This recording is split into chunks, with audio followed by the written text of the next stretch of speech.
And I'm here on 10th Oreward, a server you see. In front of you, I'm streaming from Nashville, Tennessee. Woo. Welcome to the Ziggurat, the home of the 10th Oreward Earth Day Parade. If you haven't ever been to a parade float build competition that I have hosted before on my Patreon server, the basic format is people had 3 months to build a company town that would serve as the parade route for a future holiday. This future holiday is now a past holiday. It's Earth Day. We can just call it Earth Day. And so we are here at the Ziggurat, which was created, I believe, by Woodland Juliet. Woodland Juliet, are you here? Can you talk?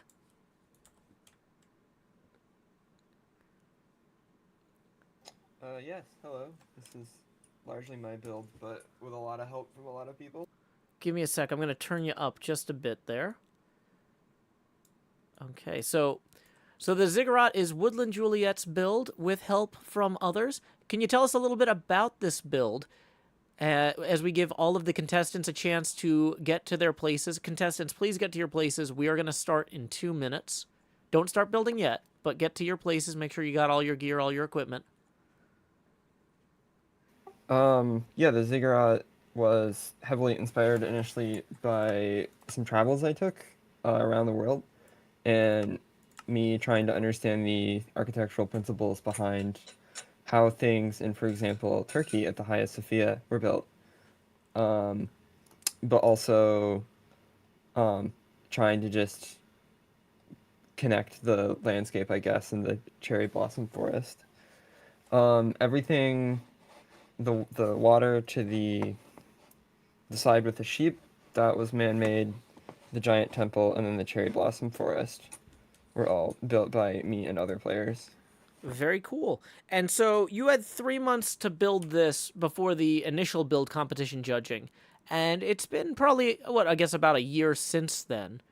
So, for viewers who saw this in the initial competition, is there anything you'd like to highlight as stuff that you've added since that initial review?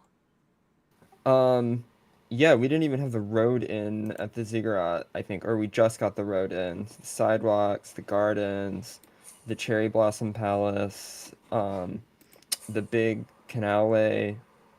There's a lighthouse now. Most of the build happened after that parade, except for the giant structure in the center. Very impressive. Thank you so much, Woodland Juliet, for hosting. Builders, I hope you are all to your marks because, what is it they say? They say ready, and then they say get set, and then they say go with me, Joe. Build, build, build. Let's talk a little bit about the format. For these parade float build contests, every contestant has 1 hour to build a parade float along the parade route, which doesn't rhyme with rote, which is annoying. Your float should face the same direction as the sign. Thank you. I was just going to say, Woodland Wizard, which direction should all these floats face? Yeah, because ideally we want it to feel like as you go around here, the parade is advancing toward you. Obviously, the floats aren't going to move unless Kindless has some really insane redstone float this time. The central temple should be on your right-hand side. Ah, excellent. That's a great way to frame that. So, right now, for the first few minutes, there's going to be some rapid-fire building of platforms and things like that. That was a go to build. Yes, yes, yes. Didn't I say build? I said build, yes. We are go to build. You have 58 minutes and 56 seconds remaining, so you're only a minute behind. Honestly, most people don't use the 100% of the hour, so I don't feel like that's too much of a competitive disadvantage. Should be able to turn that around. So, here's what we're going to do. We are going to fly a little bit around the area in general here and appreciate the build from a few different angles. I'm going to go ahead, and I haven't really started talking to my chat yet. I started off by talking to the server, because this event is hosted first and foremost for the folks on my Patreon server. If you are interested in joining the Patreon server, $5 a month gets you Discord access. $10 a month gets you access to my Minecraft servers. So let me post that link here real quick. Bum, bum, bum, bum. Pin message. because we're going to get questions about that later. So that way, yeah. So we've got how many? Looks like we've got 1, 2, 3, 4, 5, 6, 7, 8, 9, 10 minus Woodland Wizard as the host is probably not building. Woodland Wizard says there's a whole bunch of permit statues and other armor stands hidden around in various stages of completion. Oh, hermit statues. Very cool. Yeah, I was going to fly around a little bit with... we don't have Voxy right now. Just for avoiding any possible glitches during the parade float, I am not enabling beta builds of things. But we do have Bobby Mod. So I was hoping to fly around here a little bit so we could appreciate the surrounding landscape some. And yeah, let's go ahead and greet the chat. Welcome Slants in YouTube, Lone Courier, Jesse, Maria Salas. Welcome Anne, Iconic Anemone, A Girl Named Bee as well. In the Twitch chat, howdy to Meep5. Howdy to Tetradrachum. Howdy to Luella Was Taken, Magic Unicorn 1044, Lumen Lu 11, Tiny Giant. Tiny Giant says, who's Joe playing with? Right now, that last voice you heard was Woodland Juliet, who is the host of this build contest. This is my Patreon server, and usually what we do is when we launch the new server, I give everybody 3 months to build some sort of huge build with a big road, right? And then at the end of the 3 months, we have a build contest judging, where we go to all, like, usually there's about 10 to 12 of those giant build areas. We go judge them, and then based on their performance, they get to like rank their holidays that they want to host parades for in the future. And so basically, different members of the server have built these different places that will host parades. And then throughout the year, we go to the different places for like a Halloween parade, in this case, an Earth Day parade. Okay, it looks like we have 5 folks currently building in the plots. We got more than that logged in, so there's some team action occurring. Or possibly some people are still scrambling to get materials. If you're a fast enough builder, you don't necessarily need the whole hour. A lot of the builders, I was going to say it's about 50-50. Some of the builders pre-plan their, what do you call them? Some builders pre-plan their floats and build them elsewhere first and then rebuild them here. Some folks will come in and just completely improvise the day of the event. Can we stop time? Oh, yeah, /time set day. I was like... Can we stop time? Like, oh, Woodland Juliet is loving this moment, having so many people here. This is just one of those moments you want to capture forever. But also, Joe, can you please hit game rule, do daylight cycle false? Okay, got it. Yes, we can stop time. That is an option we have available to us. Welcome, Mars Games. But yeah, Lumen Lu 11 says, whoa, the build is sick. Yeah, this is the sort of thing that you can do over the course of a long period of time. Desir Fire says, I'm on, but more of a farrier. A farrier is somebody who puts horseshoes on horses. Do you mean a different word? Mailman Dave built the beautiful sheep on the hill there. We'll have to go revisit the hill. Right now, I'm a material gatherer. Gotcha. Yeah. Maybe you meant like a courier? Oh, yeah, so this is near the world border on the server. One of the things that I did was I encouraged all of these builds to be far apart from each other. When we eventually do our Season 11 restart, I'm going to be encouraging the cities to be paired up. Because one of the things that I realized was I wanted to encourage these little outposts to be far apart from each other and then be basically teleporter hubs for the server. And so when new players joined, they would like go to one of these places and then explore in the wilderness off of there. But it ended up being more isolating than I planned for the individuals who were building these big areas. And so next season, when we do Season 11, which I'm tentatively going to call the 11 Storm server. The idea is that they're going to be restoring balance to the server by creating their themed areas. But each themed area needs to have like a big straight line for the parade route. And then like a few hundred blocks over, I haven't figured out the exact number, there needs to be a parallel line for the second community. So the communities will kind of pair off, and create a whole bunch of huge 11s around the server that will create the parade routes. So I would expect we're not going to see Season 11 until much later this year, if at all. So that's not anything urgent. But just to give you guys a sense, Alpacatastic says, well, that completely changes my Season 11 plans. Well, don't worry. You have a lot of time to think about them. Season 11 is not anytime soon. But yeah, the yeah, my idea, I'm gonna get more into that as we approach, but I have learned a lot this season from y'all and from the ways you interact and build on the server. And yeah, builders are building in survival. I'm in creative mode because I'm the server admin and I have to award prizes and stuff. So, yeah. Also, yeah, this is our first parade in 1.21.5. So I'm realizing maybe there's some 1.21.5 blocks that might be good parade route build contest prizes.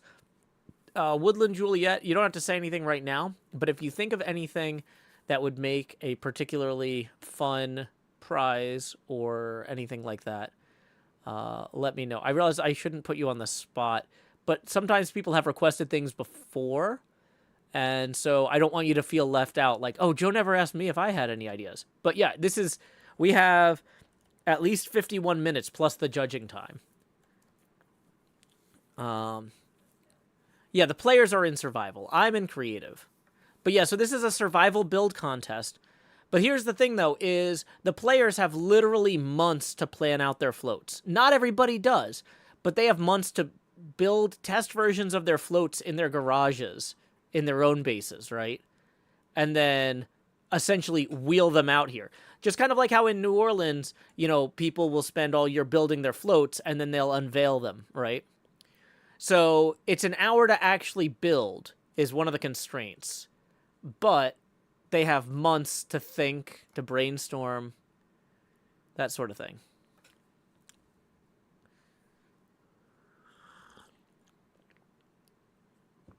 Okay.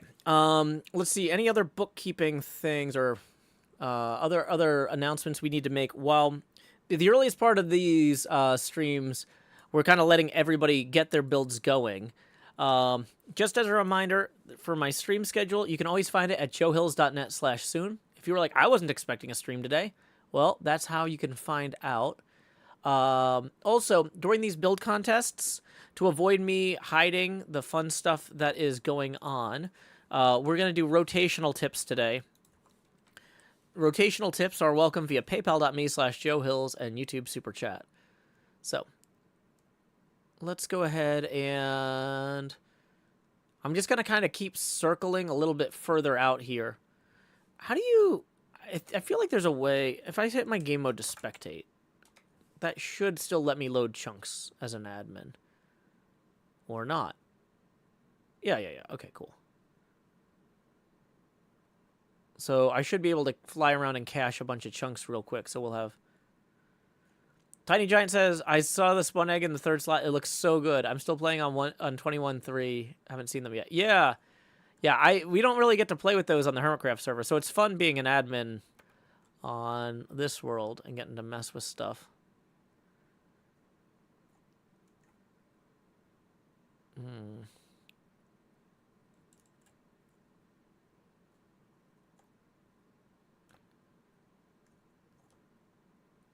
Yeah, I think Bobby for 121.5 has some issues. We don't even have Voxy installed, and Bobby's getting these weird Sodium glitches. Sodium they are working very hard behind the scenes on all sorts of updates to Sodium. I'm sure some of y'all saw Grian's Waterfall expose some new Sodium bugs with pistons. And yeah, they're working on it.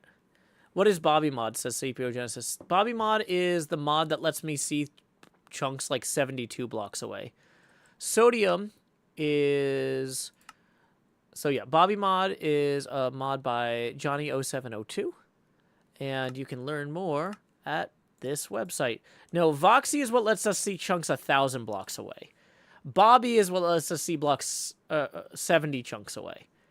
So Bobby is a much more detailed renderer, but it uses a lot more performance. Voxy reduces the level of detail of things that are very far away. Bobby doesn't reduce level of detail, but that means it uses a lot of performance to do basic stuff. So Bobby is better but slower. So you have to cap Bobby at like 70 chunks, but then Voxy you turn up to 1,000. So this is the lighthouse. We couldn't even see that earlier. Woodland Juliet, you mentioned this lighthouse. Can you tell us a little bit about this if you're still there? Yeah. So you know how a couple parades ago, Bear had a giant sandstone build that he did? Mm-hmm. Well, turns out there's another one, and it's a lighthouse here based on the Library of Alexandria. I Very think cool. most of the resources to build the lighthouse came from the Big Dig, as I called it, that built the water channel. This is really cool. I don't know if there's anything inside of it now, but the way that the flame here is done using the shroom lights. The Tetradrachum says the Lighthouse of Alexandria. Tetradrachum, I'm gonna time you out real quick so you have a chance to read the rules. Please don't yell in all caps. I'm not mad at you. This is normally new viewers sooner or later will screw up something. So just take a second to review the rules, and I'll see you in 5 minutes. But yeah, this is that. I mean, that was basically my response. This is a pretty killer flame and a great representation of the Lighthouse of Alexandria. Very cool. Let me make sure that I'm not missing anything in the live event chat on Discord. Mailman Dave says, good luck, eco nerds. So, yeah, Mailman Dave wishing everyone well. Thank you, Mailman Dave, for that. And anything else I need to worry about? Not right now. Okay, cool. So we're going to continue to fly around for a little bit and just load in these other things in the off area. Yeah, this is kind of what I was hoping for by making these player created areas that would host the parade floats far enough apart from each other. Basically, the idea was when I launched the server, okay, everybody, you have 3 months to start work on a company town outpost thing. And then at the end of that 3 months, we'll hook them all up to a teleporter network. So after the judging, right? So basically, all of these big areas are now like centers of activity for the server. So Bear could be like, oh, hey, that's cool. Let me come build something over here. He could teleport over here easily. Ooh, what is this plus-shaped thing, Woodland Juliet?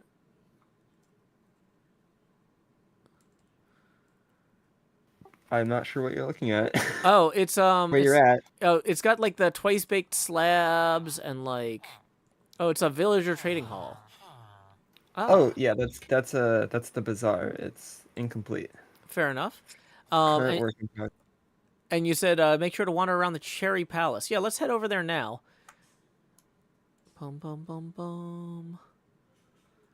Yeah, we're gonna give Bobby a second to catch up. This hardware that we are currently on, I am hoping to phase out soon. When we initially leased these Xeon 2288G servers, they were absolutely top of the line. Howdy, Terry Broom. Glad to see you in the YouTube chat. These were absolutely top of the line servers when we started leasing them a few years ago. My new plan is to replace all of these with, holds this up dramatically, these.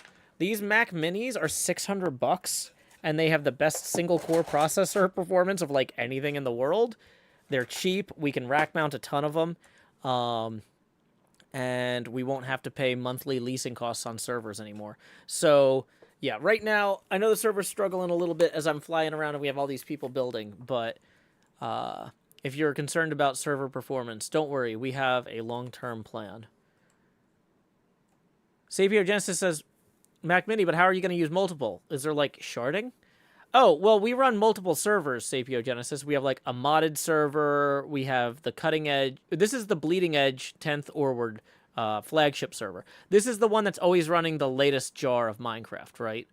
So we went to 1.21.5 as fast as I could get to a computer once the update dropped, basically.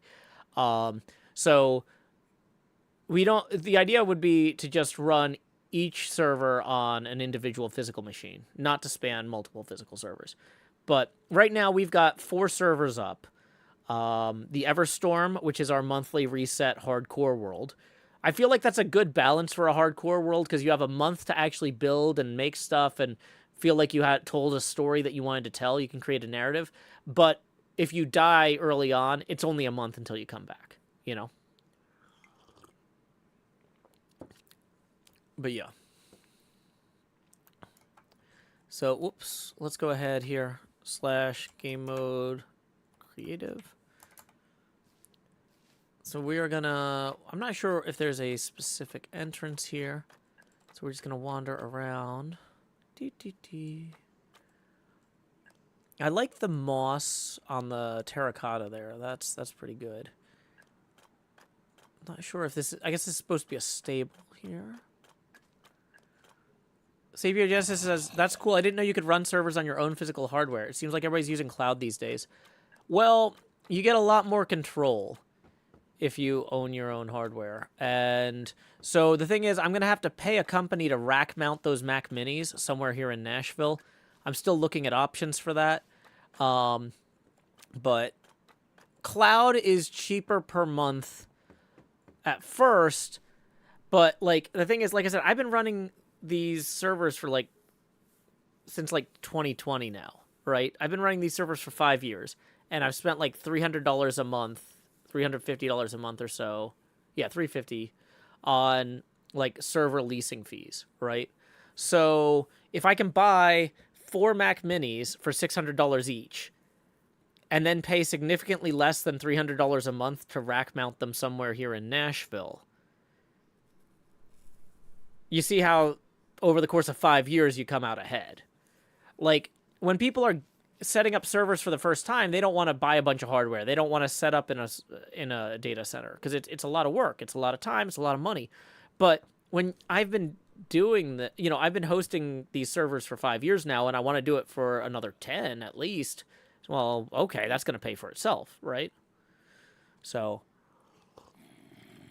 yeah, because I mean, folks pay good money to be on this server. It is $10 a month, and I want them to know that I'm not just using that to pay the existing costs, but I'm also trying to invest in the future and, you know, make sure that we're doing something that nobody else... That's the other thing, too, is the performance on these Mac Minis is stupid fast. We were doing... I haven't published the benchmarks yet.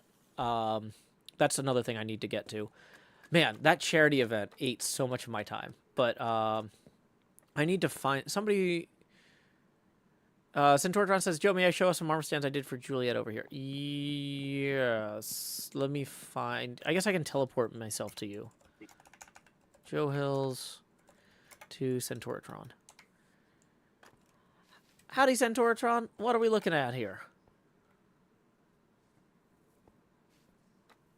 You can talk. I know I told everybody, make sure you're muted unless I'm directly addressing you. But in this case, I am now directly addressing you. Okay.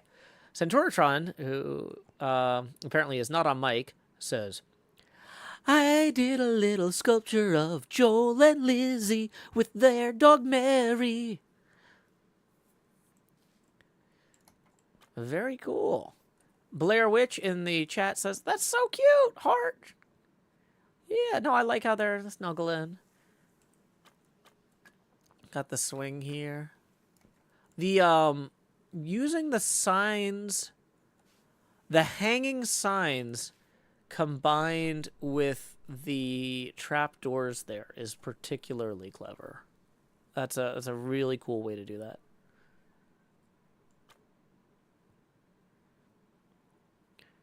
So yeah. Are there others that you wanted to show off, Centauratron? They're facing west, so when the sun sets, it's a nice romantic evening. Yeah, sorry I turned off the sun. Do-do-do-do. There goes the sun, because Joe said, we stop time. La-da-da-da-da-da. Is that an end crystal for the tongue of the dog? Oh, I didn't notice that. Hold on. Wait. No, it's a carpet, but that's still really cool. Okay, so we're gonna teleport to Centauratron again. Ta-da! So here is the palace. Oh, that's funny. Using a banner with a music note. That's clever. That is clever, Scent. That is very cool. So we've got the Grand Vizier, B-dubs, King Ren, Creeping Cleo, dagger in hand, Ollie the Bard. This is very cool. Okay, just as a reminder, 37 minutes, 37 seconds remains. This is cool. Thank you, Scent. Any others you'd like to show off? Or is, there's some sort of portmanteau of extent and centauratron. Is that the extentoratron of these? Okay, I'm the worst. Thank you for putting up with me. One more! Woo!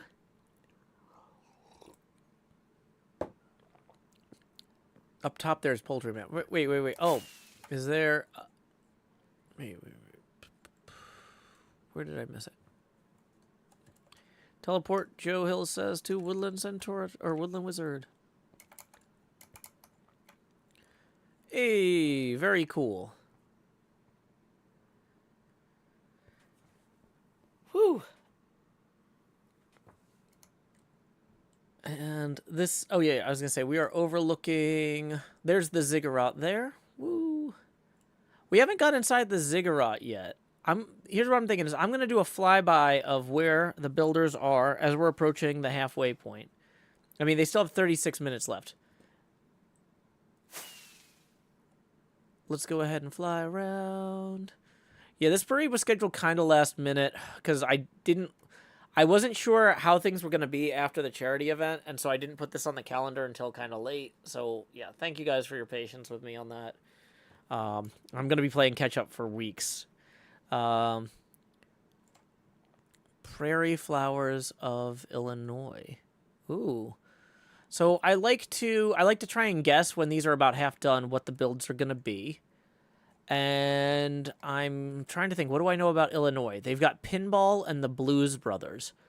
So, I don't know. Maybe this is going to be some sort of dedication to the floral patterns on some of the costumes of the Blues Brothers. Only time will tell. And also the person who made it in 35 minutes. Over here, we have some sort of... This might be an earth. We'll come back. It's got water. It's got grass. It might be a lawn. Maybe this is somebody's lawn. We'll have to find out. Sapio Genesis says, is there a central area of the server, or everybody builds in their own separate lands? The idea was to avoid the frame death from having everybody build just around world spawn, to have world spawn have like a bunch of teleporters to these different central outposts, and then for people to build in the outskirts of the outposts. So there is still some stuff around world spawn, but not as much as on some servers, which is by design, because people with poorer, older computers might not be able to deal with. When you have this many people on the server, like, and everybody builds all at spawn, it can be pretty rough on performance. Let's see. Trying to figure out what this is. I'm thinking... Okay, so we have yellow, and we have green. So maybe this is some sort of vine monster, like Poison Ivy is stealing all the gold from the first bank of Gotham, and that's the roof. It's like busting out through the roof of the bank. I don't know. We'll find out. We'll find out. And this one over here. Okay, we've got kind of 4 or 5 different color palettes here, all intermingling. So maybe these represent the 5 Olympic rings? Oof. I don't know. We'll have to come back. We'll have to come back in 33 minutes to find out. But yeah, why don't I teleport real quick to World Spawn just to show y'all kind of how the server is set up. Well, that's kind of high up. Boo, boo, boo, boo. So when we first launched the server, I set up a bunch of teleporter pads that send you a random distance. And then Yurgi fixed them because I'm bad at command blocks. Join team yeet. And then spread players team equals yeet. Yurgi's the best. Okay. So basically I said, okay, we've got the world border on that side. But in these other directions, we're going to have near, medium, and far teleporters on these different angles. Right? And so people could yeet themselves out and try to find a place to build their area, right? So and these are randomized too. So everybody on the platform, when you press the buttons, will go to the same place. But then if another group comes up behind you, it would take them like possibly like 1,000 blocks away, but still in the general direction and distance. They're semi-randomized, right? So I hit that, and that took me out here. And I've got feather falling, and so I could kind of go, do I want to stay out here, or should I maybe drown and go back to world spawn and try exploring another area, right? And so people could explore the different kind of areas of the server and look for a place to build their settlements. So you have to note your coordinates after the teleport. Yeah, exactly. And so, so for the first 3 months, those were the only teleporters. People could establish their cities and whatever. And then when their cities were established, we had a big city outpost build contest, company town build contest, where we reviewed all of those, and then we linked them all back to the teleporter network with like a proper teleport hub over here that I totally know how to use. Yeah. So people have...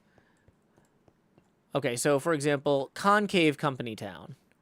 Where is... Okay, this might be too clever. I can't find the button. Is the button inside? Is the button outside?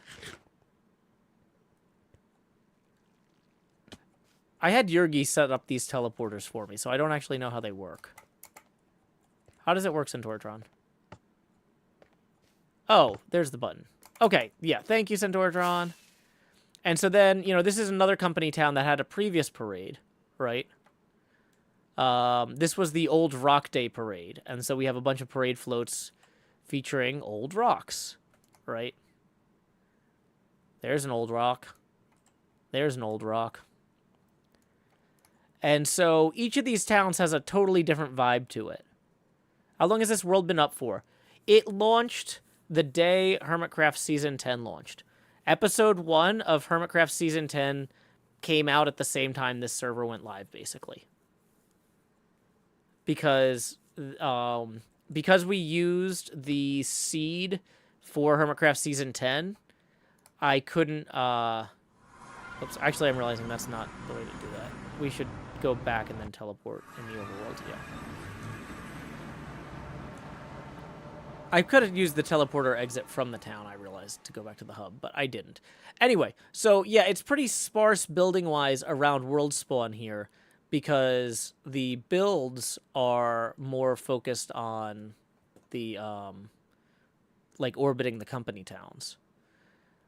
Like I said, the only real flaw with this design, or the biggest flaw with this design we encountered was that the people who made the company towns were kind of too far away from each other to enjoy each other's company. So yeah, team backlots, the ziggurat. So this one's the one that takes us to the ziggurat.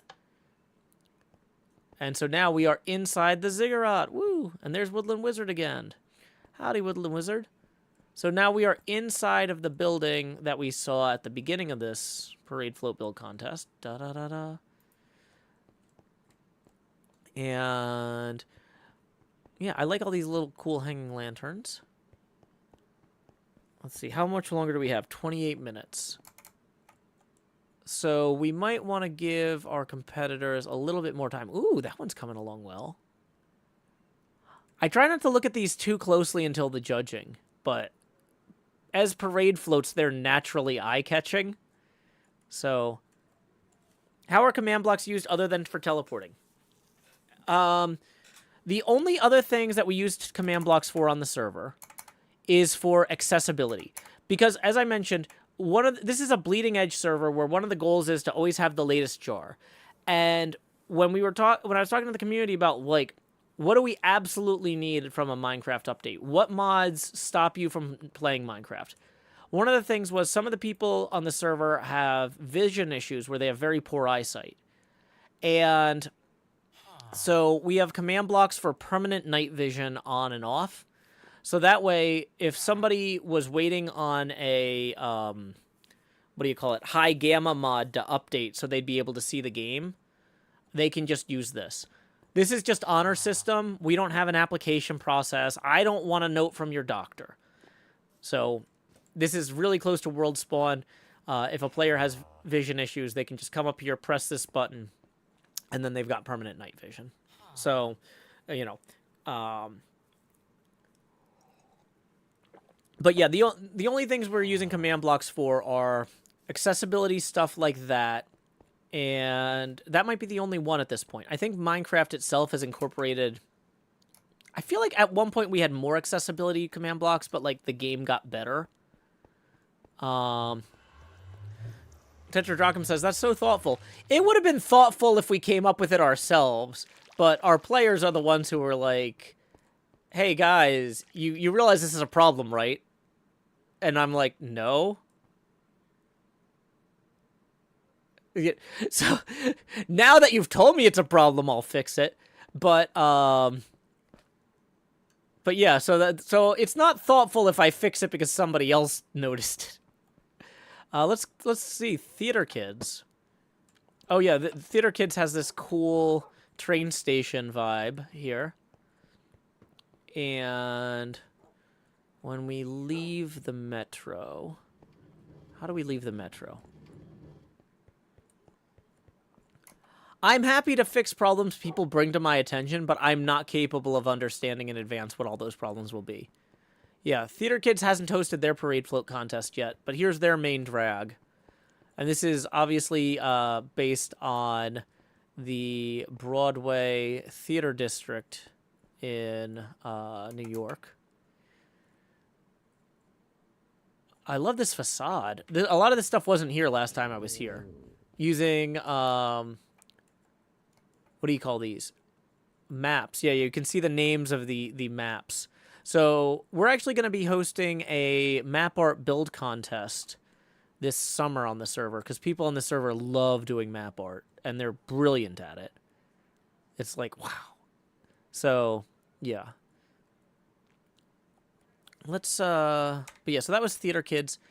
Let me think of, what's another one that already hosted its build contest? Team 15 Years, which is a little bit more meta, hosted a parade themed around the 15-year anniversary of Minecraft. So let's go on down here. Yep, oh, that was it. Wait. Did I accidentally break that one at one? Oh, I just was standing too far away. Okay. So yeah, Team 15 Years is a area that celebrates all these different updates to Minecraft. And like, oh, here's the the adventure update. You know, where they added the end. And here's other features of that. Whoops. Flip. This is update 1.1. Added super flat world. You know, here's a desert update. But anyway. Oh yeah, this was one of our winners of that parade float build contest. This is one of our players' Deadpool skins with an Enderman in a cow minecart. I don't know. It's the dumbest thing, but, like, it captured my heart. Let's see. So this one is, like, a bunch of dragon costumes or whatever. You know, like the dragon parade walk thing.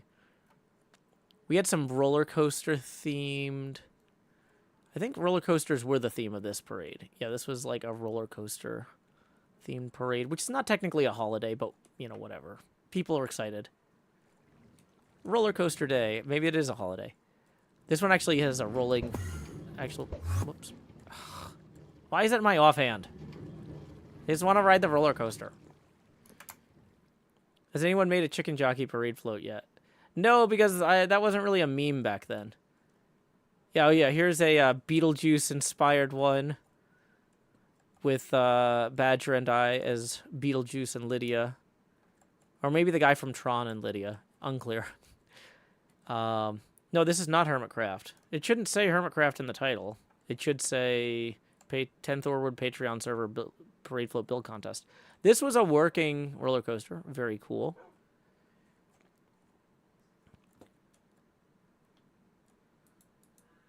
Tricky Trials 1.21. And then I'm guessing that they can continue to expand out this way if there's more updates. But yeah, so this is like a timeline of Minecraft with a bunch of roller coasters built in the middle of it. Very fun.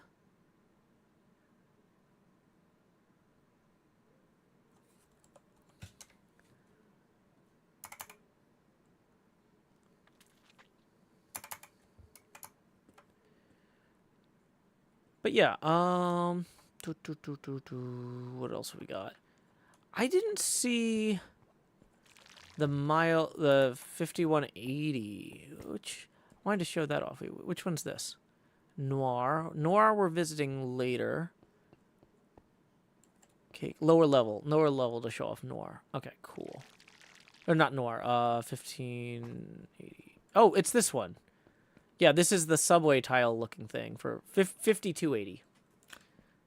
Yeah. So this is what the bus depot looks like in Denver. And then this is what Denver looks like. It's the Mile High City. It's gonna. This is because I don't have this cached for Bobby Mod. It's not gonna be quite as impressive until I actually load it. But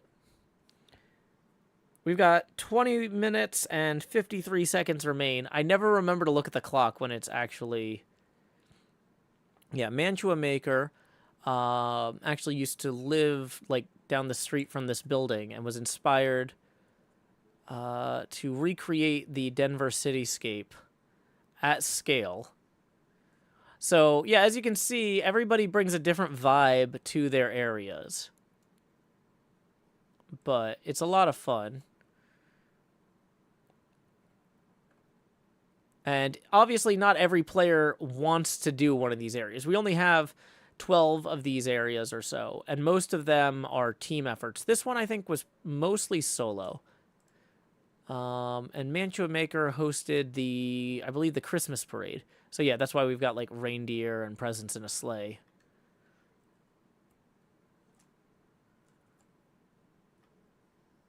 Ho ho ho. Centauratron says, I definitely learned leading projects isn't my cup of tea. Well, that's part of the fun of a server, though, is that in a low-stakes environment, you can kind of get a sense of what does and doesn't work for you. You know, rather than always wondering, like, you know, maybe I could do this. Maybe I'd enjoy that. It's like, oh, maybe I don't enjoy that. Ooh, firefly bushes as prizes. Okay. Yeah, we can throw some firefly bushes in there with the netherite. Good idea. Ziggurat-themed packed mud bricks. I didn't even realize there were packed mud bricks. Hold on, really? Hold on. Packed. Okay, that's packed mud. Mud. Oh, okay, there's just mud bricks. Okay. Mud bricks, got it. Okay.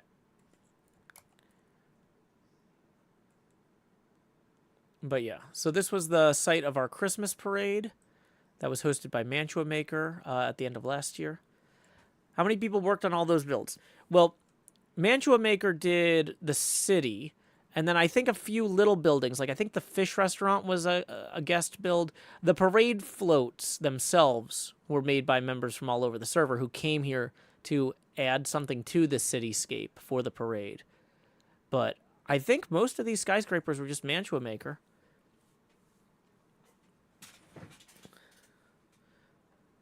Centauratron did the salmon restaurant and still needs to work on the interior, apparently. Mantua Maker says the trees were done by the community as well. Okay, yeah. So the trees in the park. But yeah, Mantua has done the rest. This is one of those builds, though, that's like perfect for a long-term server. Because the tempo of my Patreon server is linked to the tempo of the Hermitcraft server. Folks here don't have to worry about like frequent like resets and stuff. You know, they're gonna have enough time to build the big scale stuff they want to build. Dun dun dun. Okay, we are getting a little bit. Man, I want to get this new hardware in. I am sorry, guys, that I haven't been able to get that together. Just as I'm flying around, I'm really feeling it. Xeon 2288Gs, you served us well for many years.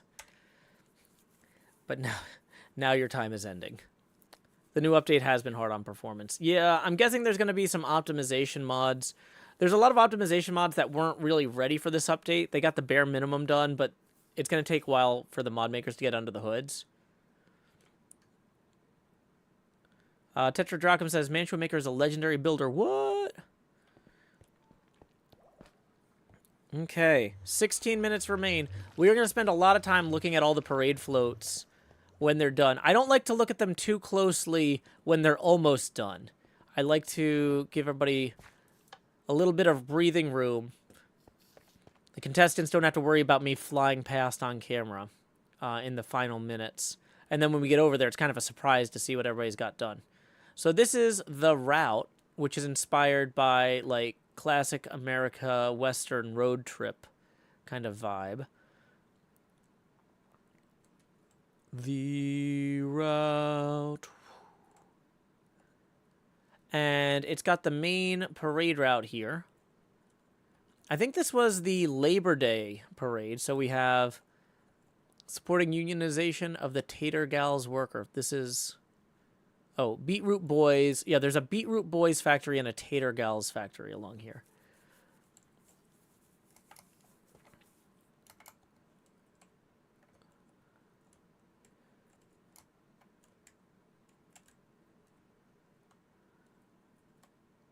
The trio of trials that led to unions. Yeah, this is another Mantua Maker build. Radium Girls watches. Mining with a little minecart / weather clear. We're not having rain during the parade. I'm not gonna rain on your parade, people. And then this burning building for the waistcoat factory fire. It's like, this is so clever. Triangle shirtwaist fire, yeah. Not waistcoat, shirtwaist fire, yeah. Like, it's time to unionize. So yeah, people do really awesome stuff for these parade float build contests. Yeah, so this was the Labor Day parade. So to Labor Day, little Homestar Runner in there on that one. Wide load. People having a little Labor Day picnic.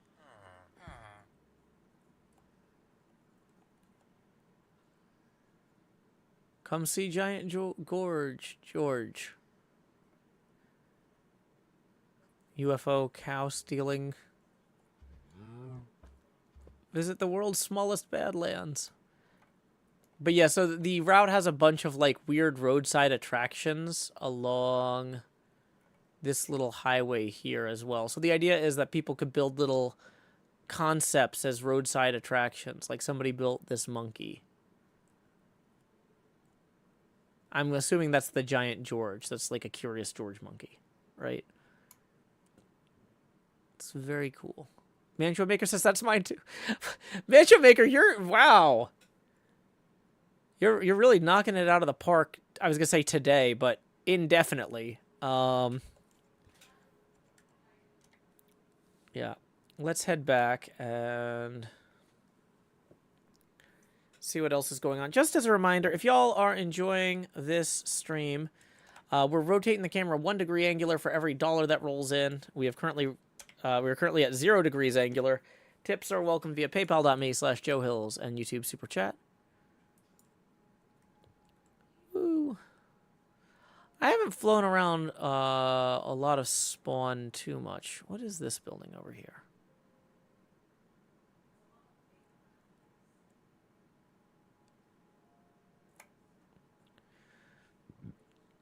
Salmon OBS.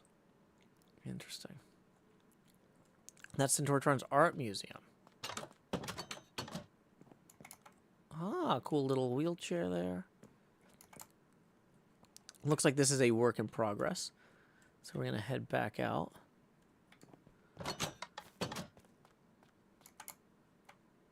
Okay. And then let's go back over here. What is this? We got a little wizard tower. So there are like a few points of interest kind of generally around spawn. But the idea was to stop it from being like just non-stop sprawl. So Dottie has a little area over here.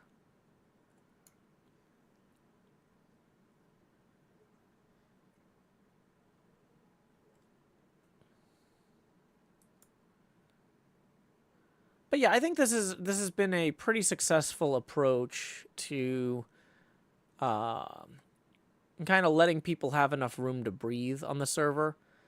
Once again, the biggest thing that we actually, want to avoid though is a complete like sense of isolation. So by pairing up the community's outposts next time, I think it's gonna help. Now that will mean that we've only got like 6 central areas instead of 12, but I think it'll be okay.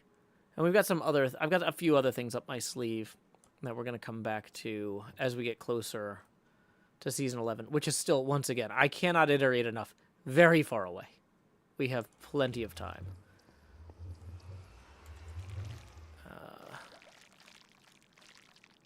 Okay, so let's see. Ziggurat, we've been to backlots.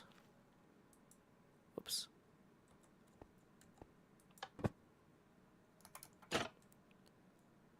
So, yeah. We celebrated film here in the backlots. There's a Mad Max parade float.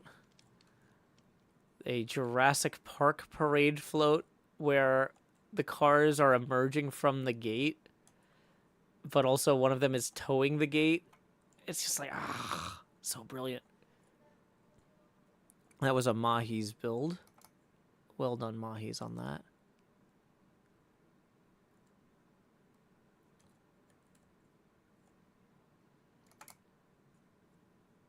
How much time left? Great question. 10 minutes. You actually asked right before the actual 10-minute mark. That's like the first time that it's actually been like somebody asking when it's near a round number.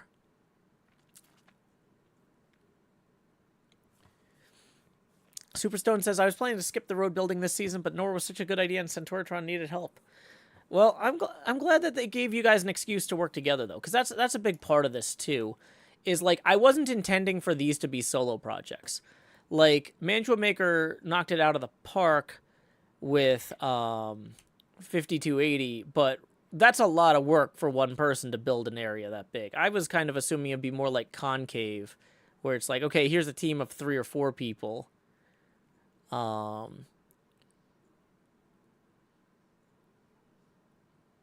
Centauratron says, Noir was more stressful than I thought. Cent was super helpful in getting the city built. Let's make a quick trip over to Trident Town as well real quick. This was at least 2 people. I think some other folks might have pitched in. But yeah, Trident Town has a huge zombie farm, hence the name.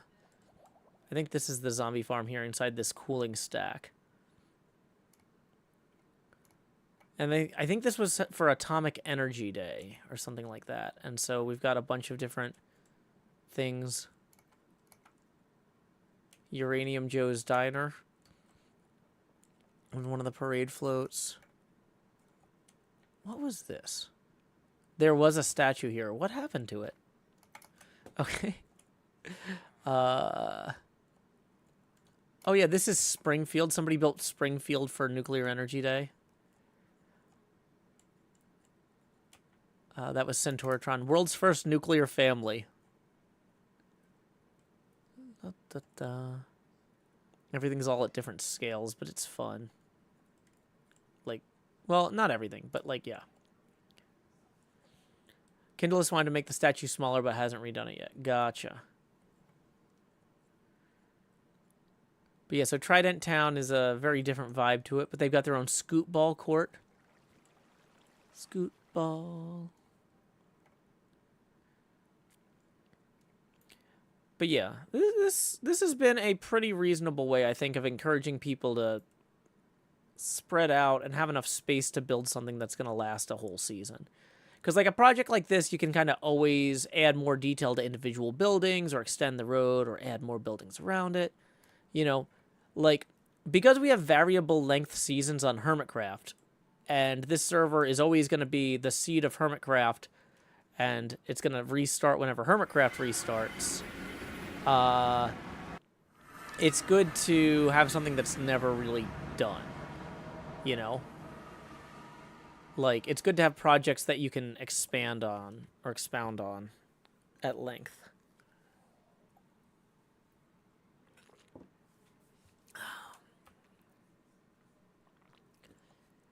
Hey, we got a new Patreon sign up. Thank you, Tony.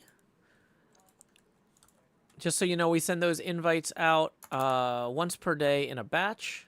I don't trust the Discord Patreon APIs to talk to each other in a friendly way, so I do all of those individually.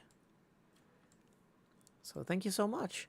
Once again, $5 a month gets you into the Discord community. $10 a month gets you into the Minecraft servers. Okay, so that was Trident Town. That was the route.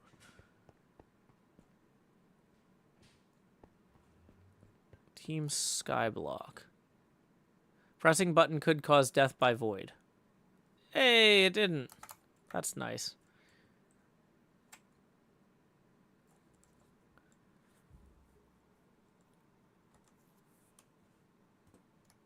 Okay. Wait. Am I not flying? I thought I was flying. So, Team Skyblock has been removing a lot of bedrock. If you can't tell.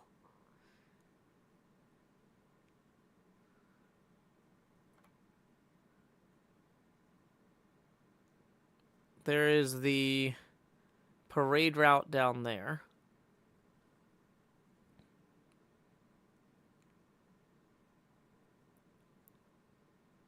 Is the bedrock all gone at this point? Except for, like, along the walls? Wow, Kindless has been busy.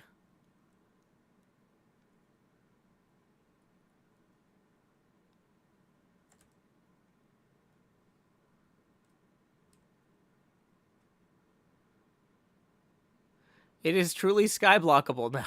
Yeah, apparently.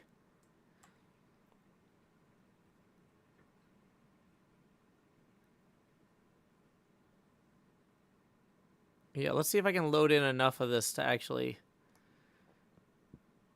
Oh, interesting. So that originally went further, or it was intended to at least. Like this trench continues to here. Okay, so there's still like a section that hasn't been removed. But like... Yeah, this is the sort of thing people get up to when they have enough time on a server.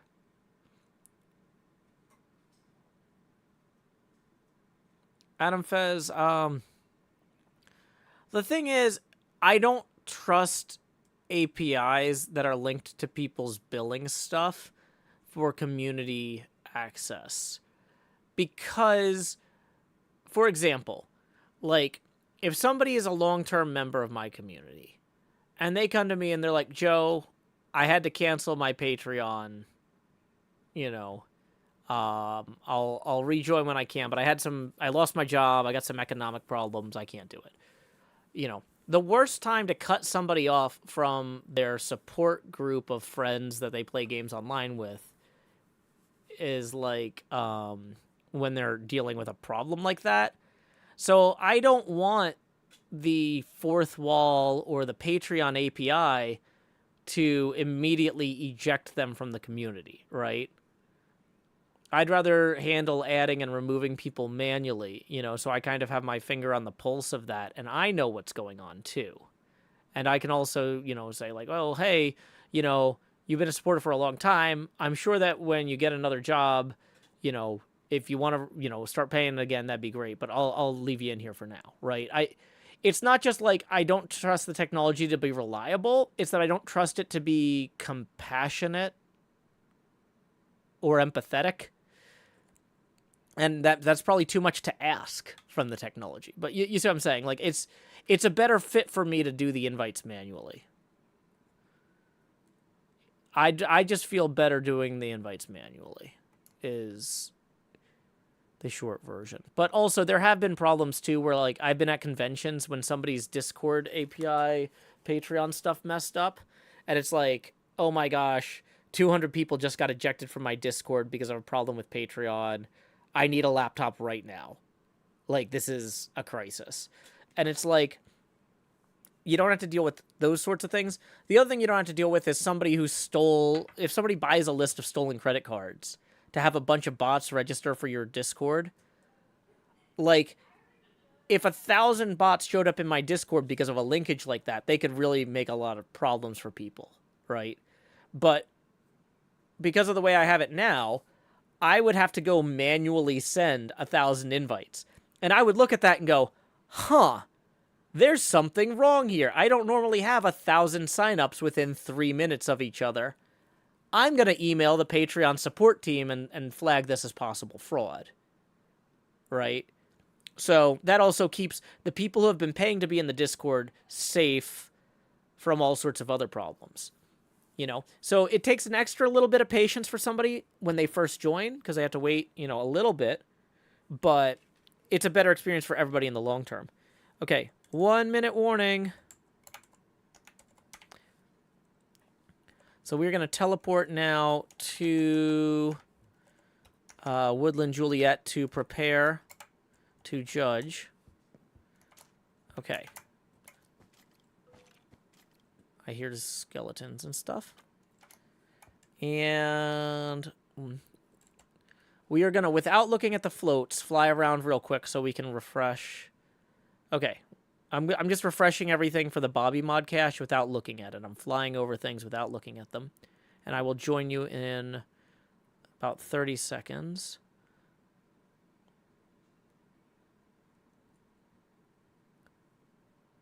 Boom, boom, boom.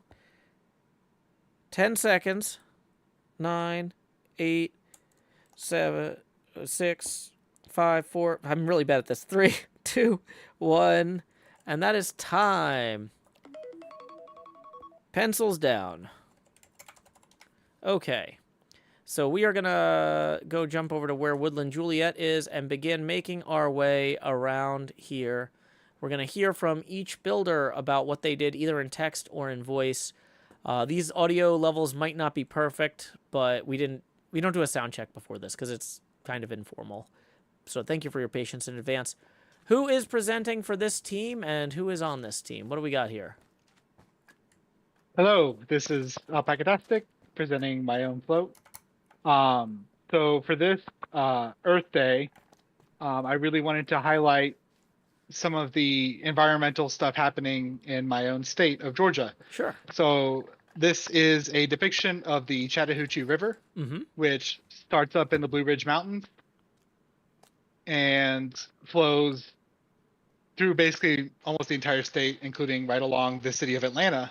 And when I was looking at some of the Earth Day events that are going on around the world, I saw that, in Atlanta itself, there is planned a river cleanup this year for the Chattahoochee River. And so with some volunteers from around the server who volunteered their own heads, I've depicted here a river cleanup with, just various things that they're cleaning up out of the river. Very cool. And I've also depicted some of the river ecology, like a couple of turtles hanging out on a log, Mm-hmm. and some frogs, because there are actually over 30 species of frogs that live along the river, Oh, I see you and have a a fox. fox. That's cool. Yes. And then up here in the depiction of the Chattahoochee National Forest, where Mm-hmm. the river starts, I have Mailman Dave here who has a couple of red wolves with him, because I also found when I was researching the area that back in 2019 there was a study done on possible locations to one day reintroduce the red wolf, which is critically endangered, Mm-hmm. and the Chattahoochee National Forest is kind of on that short list. Now they haven't actually reintroduced the wolves yet in real life, to this particular area, because I think they've had kind of mixed results in other areas. But I wanted to kind of go ahead and show that, future conservation effort that could one day happen here, now that we actually have red wolves in Minecraft. Very cool. Thank you so much, Alpacatastic. Very interesting. Sharing a little slice of home with the rest of the server, pulling people in with the community volunteering effort. A strong first entry. Next up, it looks Oh, like. and Oh, yes. sorry, one other thing I wanted to mention. The overall theme for the Global Earth Day this year is renewable energy. Mm-hmm. And so I also, at the front of the float here, I have a representation of a hydroelectric dam, of which there are multiple along the Chattahoochee River in real life. That there are children watching. That's a hydroelectric. Dang. No, I'm just kidding.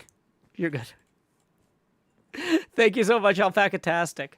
Let's go ahead and check out our next float. It is Super Stoned Earth circa 4000. Mya! The beginning of life. So what do we got here? Super Stone? Howdy. Howdy. This is a depiction of one theory of how life might have begun on Earth. We are in a deep sea vent. You can see that we are under the sea because of the watery banners. Ooh. Very aquatic. And if you go up close to that deep sea vent there, you can see some little microscopic life forms swimming around. Where are those supposed to be the little particles, or do you have something with armor stands I should be Little looking particle effects from the firefly bush. for? Oh, those are the firefly bush effects. Okay. Yeah, the banner's moving gently, and the firefly effects, it does create a fun little oceany vibe. This is very cool. Very interesting. Celebrating the beginning of life on Earth. So, for the firefly bushes to work, do they have to be in the dark? How do you make them work even though it's daytime? Yes, as long as they think it's night, the fireflies will come out, and they will come out into the light areas too because they have no brains. Very cool. Light level based, not time based. Yeah, this is a good combination of multiple particle effects and fabric. Most interesting. Just gonna put this down in my notes. Super Stone Life Vent. I'll know what that means later. I just need to have enough written down that I can remember whose float is which. So thank you, Superstone, for this incredible vent introducing the concept of life on Earth. And as we move on, let's see who we have down the road here. We might want to encourage people to claim plots next to each other in the future, because this is a little silly. Who is presenting this? There's a sign. It's Moonshell. Moonshell, will you be presenting on mic or in text?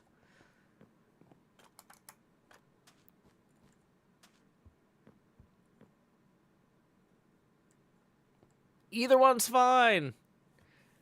No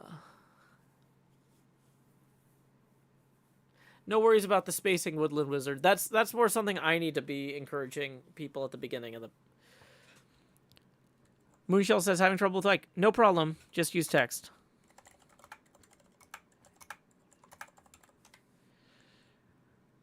I will dramatically read Moonshell's explanation of this float. Okay, let's go!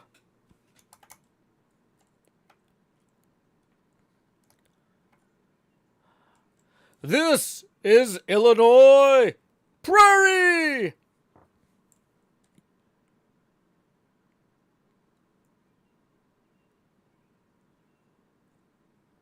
At least my approximation of some of my favorite flowers. I also ran out of time. Honestly, I wouldn't have necessarily realized that you had run out of time. Because, like, yeah, to me, no part of this is blatantly unfinished. Like, you've got the beautiful the dandelion with the little bits in the breeze are gorgeous. That's really cool. I mean, yeah, like, this is all, yeah. Okay. At the very front, we have pale coneflower, then butterfly milkweed. Okay, so pale coneflower here, butterfly milkweed, then wild indigo. Oh, I guess this block of dirt might be considered an unfinished scaffolding bit, but like, yeah, this is a great one. What have we got next? Oh, sorry, white wild indigo. And finally, liking swampy areas, is spotted joe pie weed. Yeah, we got a little swamp here. This is fantastic. This is fantastic, Moonshell. Very nicely done. So, Prairie Flowers of Illinois was by Moonshell was our third entry. I like to write down all of the entries so I can refer to them later while making my judging decisions. Thank you very much again to Moonshell for that. I don't see a sign. Oh, here it is. Big Blue Marble by Des and Zoe. Who will be presenting from your group?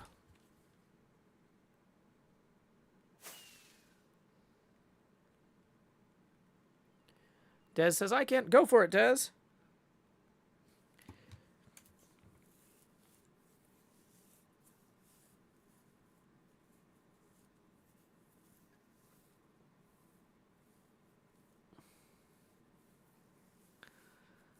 Des says,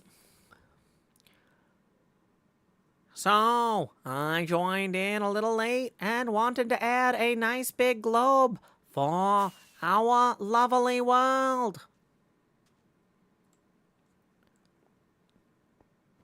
Zoe joined me on this quest and supported the world as we needed.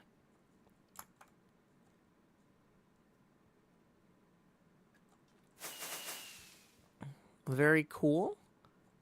Got a little heart here. We got polar regions. So that's our lovely big sphere we love. Very cool. So sometimes I do ask follow-up questions if I'm a little bit curious about something. Like if I feel like I'm missing something. The pink and purple on the base here, does that represent anything? Is that like a design element that I should recognize and I'm just dumb?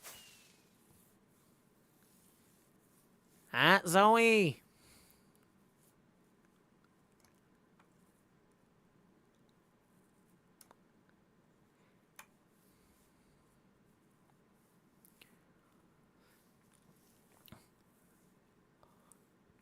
Ingenuity and reusing supplies. Fair enough, Zoe. Okay, so very good. Adaptability in a chaotic world. Reduce, reuse, recycle. Well, we don't want to get a copyright strike from me doing a pitch-perfect rendition of reduce, reuse, recycle. Reduce, reuse, recycle. I do it every day. Reduce, reuse, recycle. Don't throw the earth away. Reduce, reuse, recycle. Don't use styrofoam. Don't pollute the ocean, 'cause it's where the orca calls us home. Where the orca calls us home. Anyway, luckily that was nowhere near pitch perfect. Thank you very much to Des and Mini Zoe Kins for the Big Blue Marble. Let's see what we got next. We got 2 more floats to go. Who's over here? It's our contestant Magenta Avocado. Dyer's Woad. Magenta, will you be... Yeah, welcome. What are you thinking? What is this? Yeah, I wanted to talk also a little bit about something that's happening in my part of the world. Sure. This is Dyer's Woad. It's in the mustard family. It is used as a dye, like when the flowers dry out, they turn into a really deep purple color, which is used as like a substitute for indigo dye. So down at the bottom, we've got some clothing dyed indigo. It's native to Eastern Europe and Western Asia. Has a really long and interesting history of its uses, but it is considered a noxious and invasive weed in most of the Western United States. If you've ever driven through that part of the country, you'll probably see it along the sides of highways. And a lot of counties in my state of Utah actually run an initiative in the springtime where, like, they give you a bag and tell you to fill it up with as much of this plant as possible if you pull it out by the roots, and they will pay you $10 a bag for it. So we have a Dyer's Woad being pulled out by the roots. Interesting. And that's not one of those things where people have started cultivating it on their farms to sell it for $10 a bag? Oh, no, there's so much here. It's a real problem. Like, you don't have to. You don't have to go cultivate it. You could just... No. It's just faster to no. walk around and actually pull it out. Yeah. And it's to the point where it starts to, push out some of the native plants. So that's why they've got these initiatives, and I think it's really cool. That is really cool. And so these little bits of fabric around here, those are tied to the history?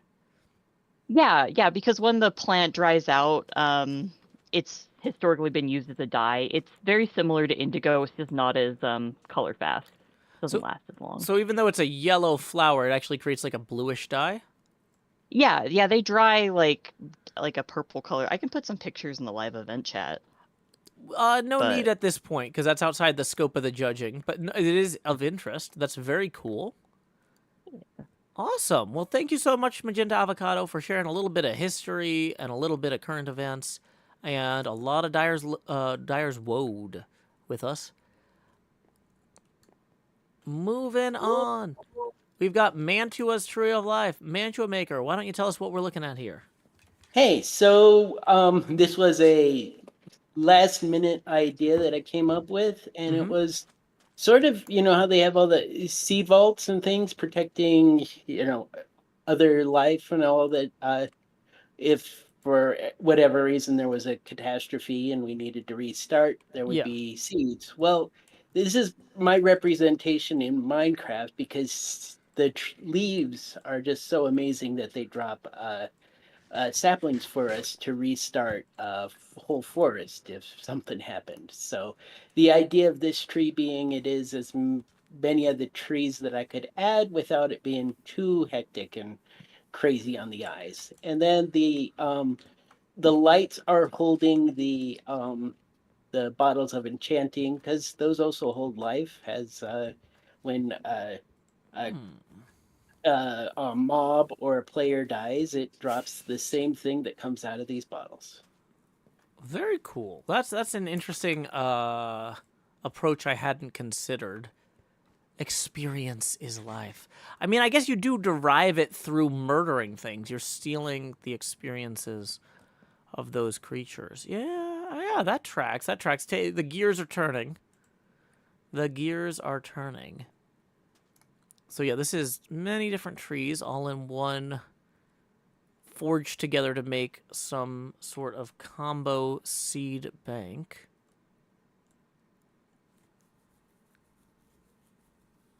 Very interesting. Huh. I like the combination of the stairs and the logs. That's an interesting choice that you don't see a lot of, but I think it works, especially in this context where stuff is so kind of already mashed together anyway. It's less distracting than on a single log tree. Very cool, Mantua Maker. Was that our final entry? Woodland Juliet, did we have more around the corner? That was the final one. Okay. So, boy, it is always a challenge to choose the top three. We're going to go all the way around again, just to review for anybody who joined in the middle of judging. a quick flyby of Alpacatastics, Chattahoochee River cleanup with the Blue Mountains at its source. Over here, we have Superstone Earth circa 4,000, which is showing a sea life vent with some really cool and interesting particles here. Our third build, we're going to zip over this way. Woodland Wizard adds, I'm so happy with the direction everyone took this in. It was cool seeing so many people share their ideas and communities here. Yes, indeed. Prairie Flowers of Illinois by Moonshell. Yeah. Very cool. We have the Big Blue Marble by Dez and Zoe. Then we're going to round this out with the Dyer's Woad by Magenta Avocado and Mantua Maker's Tree of Life. This is a fantastic set of builds, and they're all really good. This is a very competitive field, which is the hardest to judge. So to a certain degree, I'm going to be going with my gut on this.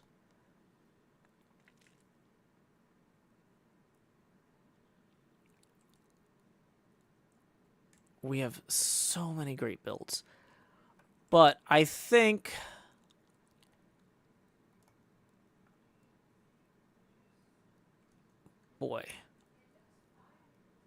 I think third place is going to go to the Prairie Flowers of Illinois.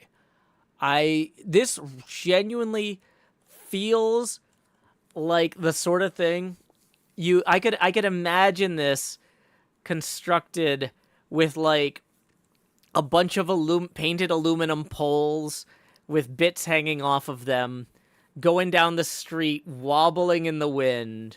Like this is an incredibly evocative build. I love the core concept of it, but it feels like something that people would really make because they were excited about their community and their ecology, their ecosystem locally. Each flower is fantastically well done. The little milkweed bits blowing away are just absolutely gorgeous. The block palette works. This is just fantastic all around. So well done to Moonshell. So Moonshell, here's what we're gonna do. Okay. So let me get some stuff in my inventory here for the prizes, because we don't always do a great job of planning this stuff in advance. Okay. And /give, Joe Hill says light.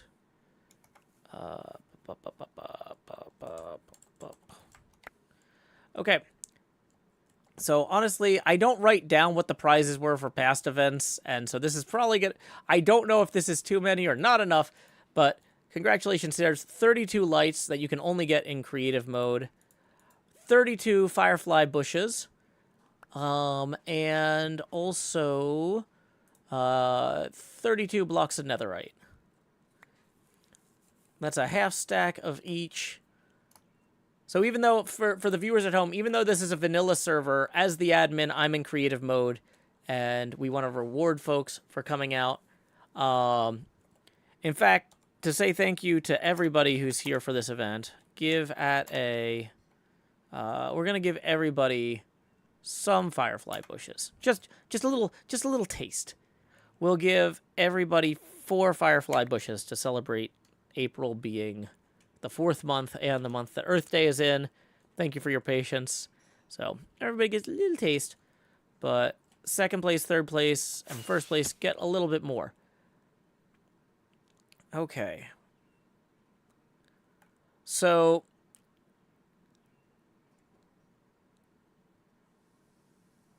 for second place, and this was tough. This was tough to judge. All three of these top ones were very close.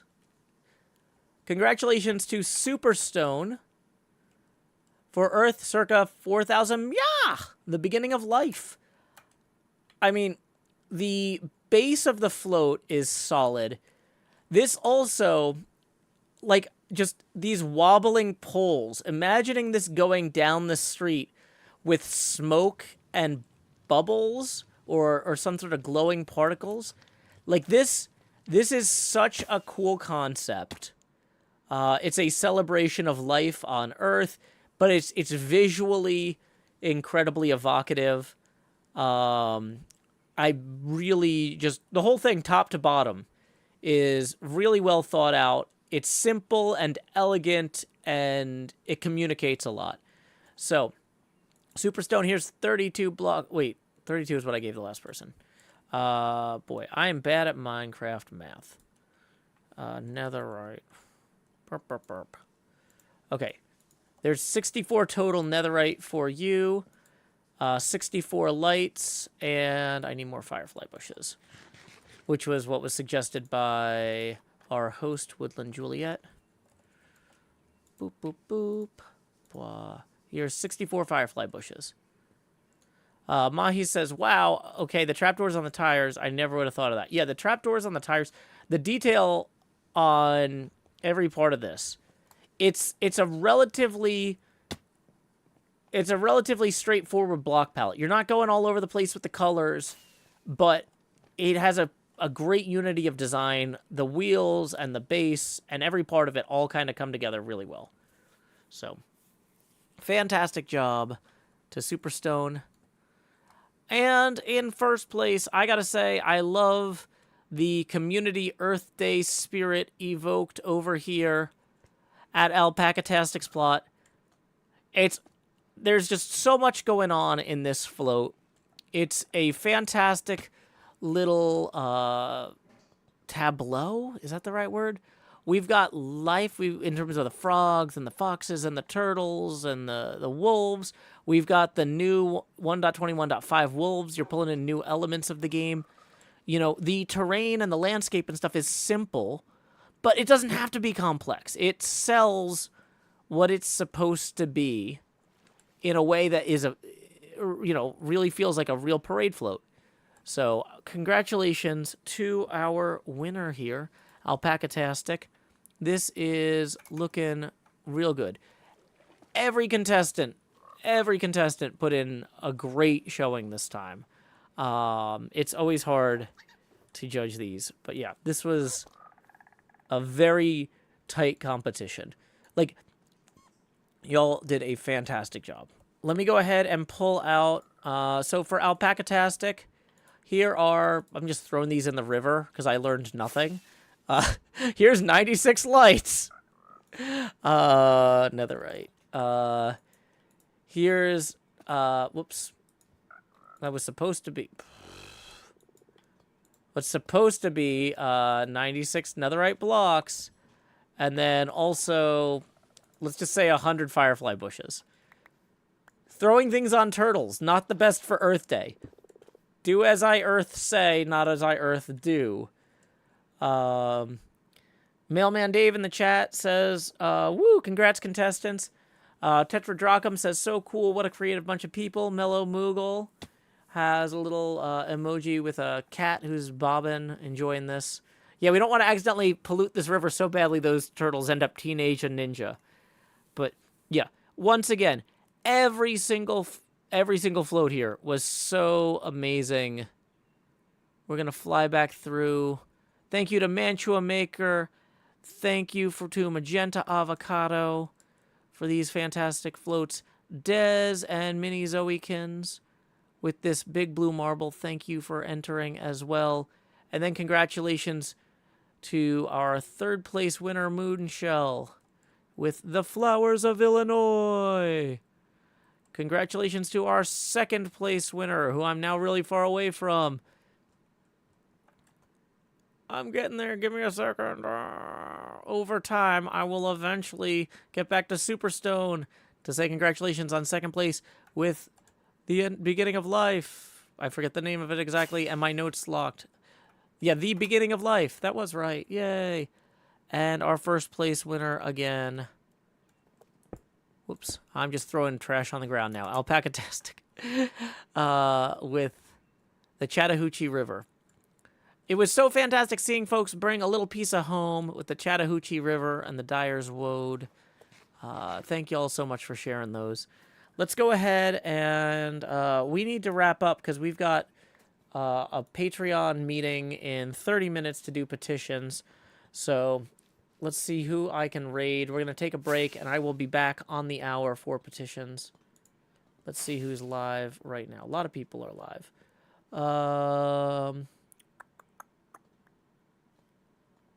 It looks like Mia the Calligrapher is having Saturday calligraphy and tunes. So we're going to go ahead and mute that and raid Mia. When you get over there, our raid message is, howdy y'all, Joe Hills raid here. Until next time, y'all, this is Joe Hills from Nashville, Tennessee.